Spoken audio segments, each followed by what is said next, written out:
নাই কিমান দিন তেনেকৈ থাকিব এদিনটোতো ডেফিনেটলি তেওঁ কিয় ফেচ কৰিব পৰা নাই যে কি কাৰণে গ'ল এটুকুৰা হীৰাক লৈ গৈছিল ন নিজৰ ব্যৱসায়টো ঠিকেই হ'ল এতিয়া মই এটা কথাই কওঁ ন্যায় লাগিব অসমৰ ৰাইজক ন্যায় দিব লাগিব আৰু সেইটো হ'ব যে এইটো নিশ্চিত কালিতো জুবিনৰ কায়িক দেহাটো যি সি গুচি গ'ল মই এটাই ভাবোঁ এতিয়া এটাই কথা কওঁ যি হৈছে এইটো ন্যায় লাগে অসমৰ মানুহক ন্যায় দিব মুখ্যমন্ত্ৰী মহোদয়ক অনুৰোধ কৰিছোঁ আৰু মই জানো যে তাক ব্যৱহাৰ কৰিলে আচলতে সেই কথাটোৱে মোক দুখ লাগিছে যে এতিয়া এইটো কথা নহয় অসমৰ ৰাইজক জুবিন গাৰ্গ মই ভাবোঁ দ্বিতীয়জন জুবিন গাৰ্গ আৰু হয়নে নহয় নাজানো কিন্তু মই এই মুহূৰ্তত এটা যোৱাৰ 17 তাৰিখে সি ইয়াৰ পৰা গৈছে তাৰ আগত সি তাৰ চিনেমাখনৰ মোক গান দুটা দেখুৱাই মানে ইমান সুন্দৰ গান মই ভাবোঁ লাষ্টৰ ছিকুৱেঞ্চটোতো মই ভাবোঁ অসমৰ ৰাইজে আকৌ জুবিনক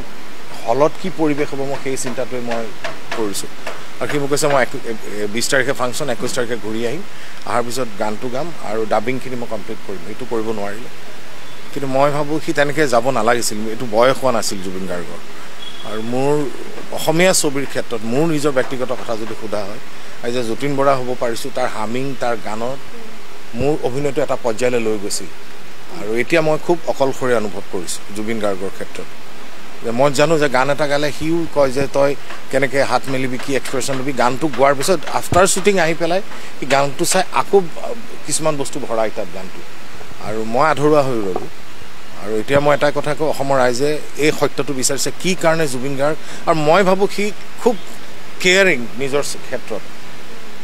যে আমাক এডভাইচ দিয়ে কেতিয়াবা যে এইটো তই মোৰ অলপ পেটৰ প্ৰব্লেম আছিল কৈছে তই কি টেবলেট খাইছ কি নাই সেই জুবিন গাৰ্গ যে এনেকৈ নাইকিয়া হৈ যাব মইতো ভাবাই নাছিলোঁ আৰু যি হওক ন অসমৰ ৰাইজে এতিয়া ন্যায় বিচাৰিছে মই মাননীয় মুখ্যমন্ত্ৰী মহোদয় এতিয়া আজি অলপ আগত গম পালোঁ যে নৰ্থ ইষ্ট সেইটোতো সুন্দৰ পদক্ষেপ লৈছে আৰু ব্যৱহাৰ কৰিলে সেইটোৱে আৰু এইটো যাতে অসমৰ ৰাইজক সঠিক সিদ্ধান্তত কি কাৰণে ঢুকাল জুবিন গাৰ্গ সেইটো দিব বুলি মোৰ দৃঢ় বিশ্বাস আৰু আমি জুবিনক এতিয়া মই এটা অনুৰোধ কৰিম যে গৰিমাই কৈ আছে জুবিন নোহোৱাৰ পিছত তেওঁলোকক যাতে অকলশৰীয়া অনুভৱ নহয় সেইকাৰণে অসমৰ ৰাইজে জুবিনক যেনেকৈ মৰম কৰিছে তেনেকৈ গৰিমা পাপু সহ পৰিয়ালটোক আমি আগৰ নিচিনাই মৰম চদ কৰি আগুৱাই লৈ যাব লাগিব গৰিমাই যাতে অকলশৰীয়া অনুভৱ নকৰে তাকে মই অসমৰ ৰাইজক অনুৰোধ কৰিম তেওঁক সাহস দিয়ক আগুৱাই লৈ যোৱাৰ ক্ষেত্ৰত আপোনালোক সকলোৱে আহক আৰু ভগৱানৰ ওচৰত প্ৰাৰ্থনা কৰিছোঁ যে শক্তি দিয়ক গৰিমা তাকে কাৰণ মহোদয় এতিয়া শুনিছোঁ বহুত আৰ্টিষ্টক বহুত ধৰণে মেনিপুলেট কৰে তেখেতে পে'মেণ্টৰ ক্ষেত্ৰত হওক বা বাহিৰলৈ আৰ্টিষ্টবোৰ নি পেলাই তেনেকৈ ইউজ কৰে আৰু এইটোৱে কথা হ'ল যে নৰ্থ ইষ্ট ফেষ্টিভেল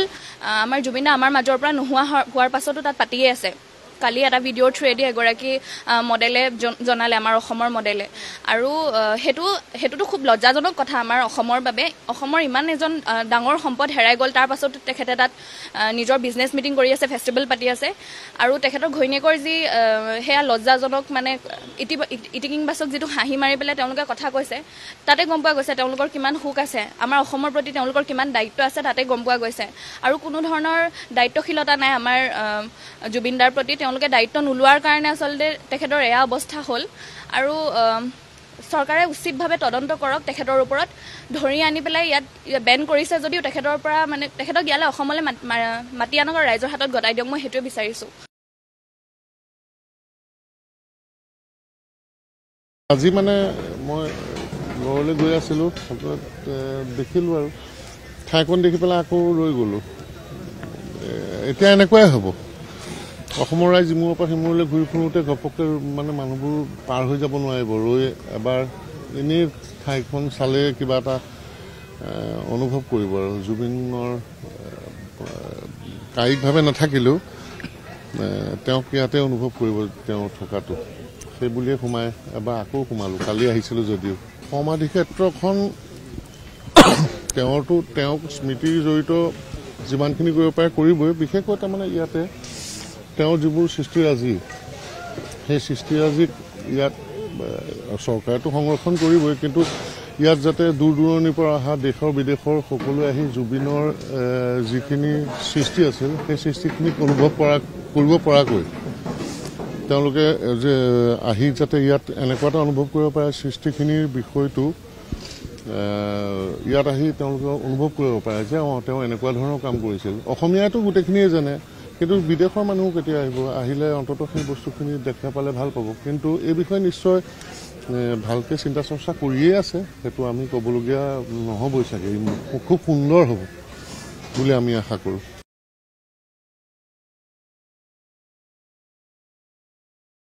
যিখন ছবিৰ কাম আমি আজি বহুত বছৰ ধৰি কল্পনা কৰি আছিলোঁ, সেই ছবিখনৰ অলমষ্ট কামখিনি শেষ হৈছে। সেইখিনি কাম লৈ পেলাই মই ব্যস্ত হৈ আছোঁ। ছবিখন হৈছে ৰৈ ৰৈ বিনালে।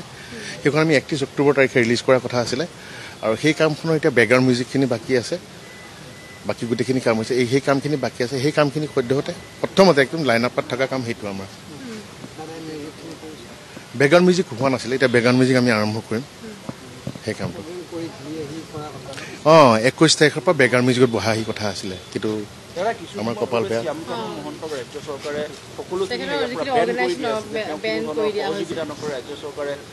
ফাণ্ডিং নিদিয়ে, এছিষ্টেঞ্চ নিদিয়ে, আৰু তেওঁলোকৰ জড়িত থকা বাকী অৰ্গেনাইজেশ্যনসমূহক ফাণ্ডিং একো নকৰে, গতিকে বেন কৰিছে তেওঁৰ অৰ্গেনাইজেশ্যনবোৰ। কি ক'ব আপুনি ক্ষেত্ৰত? সেইটো ক্ষেত্ৰত মই নিশ্চয় সহমত প্ৰকাশ কৰিম মুখ্যমন্ত্ৰী ডাঙৰীয়াৰ লগত। খুবেই হয়তো সঠিক সিদ্ধান্ত হৈছে, আৰু মই ভাবোঁ যে এইখিনি সময়ত আচলতে সকলোৱে যেনেকৈ এটা সন্দেহ প্ৰকাশ কৰিছে, উচিত বিচাৰ তদন্ত হ'ব লাগে। তাৰ শুভাকাংক্ষী হিচাপে সেইটোৱে বিচাৰে, উচিত বিচাৰ তদন্ত হ'ব লাগে, আৰু অসমৰ ৰাইজে এটা উচিত সিদ্ধান্ত পাব লাগে, উচিত বিচাৰ সিদ্ধান্ত পাব লাগে।